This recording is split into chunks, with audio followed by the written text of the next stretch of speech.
গত সরকার এই আইএমএ জাহেলিয়াতকে প্রতিষ্ঠিত করে গেছে সর্বক্ষেত্রে, এটা তার একটা নমুনা। আর আমি কমিশনকে ধন্যবাদ জানাচ্ছি, তারা বহু কষ্ট করেছে।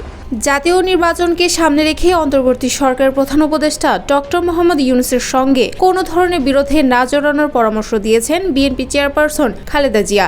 গত 7 জুন ঈদুল আজহার দিনে গুলশানের ফিরোজায় বিএনপির স্থায়ী কমিটির নেতাদের সঙ্গে শুভেচ্ছা বিনিময়ের সময় তিনি এই বার্তা দেন। নির্বাচন ও সংস্কার ইস্যুতে অন্তর্বর্তী সরকারের সঙ্গে মতপার্থক্য থাকলেও আলোচনা ও সমঝোতার মাধ্যমে সমাধানের উপর গুরুত্ব দেন তিনি।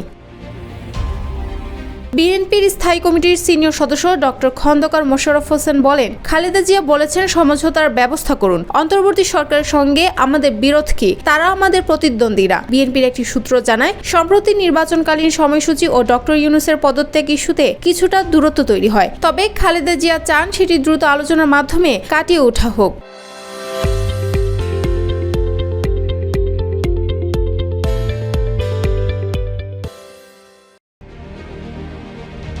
আগামী 13 জুন লন্ডনে বিএনপির ভারপ্রাপ্ত চেয়ারম্যান তারেক রহমান ও প্রধান উপদেষ্টা ডক্টর ইউনূসের গুরুত্বপূর্ণ বৈঠকটি অনুষ্ঠিত হতে যাচ্ছে।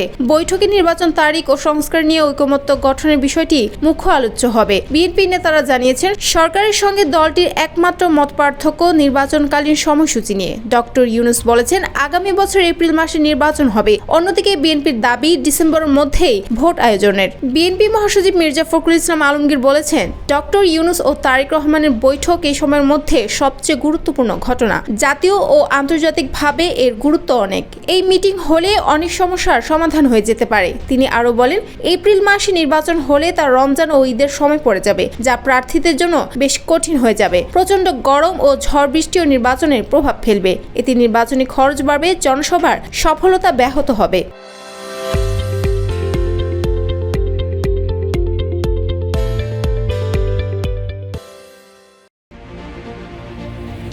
সবশেষে ফখরুল বলেন, বাংলাদেশের নির্বাচন সাধারণত ডিসেম্বর-জানুয়ারিতে হয়েছে। সেই সময়টাই নির্বাচন উপযোগী। আমরা আশা করি সরকার বাস্তবতা বিবেচনা করে সিদ্ধান্ত নেবে।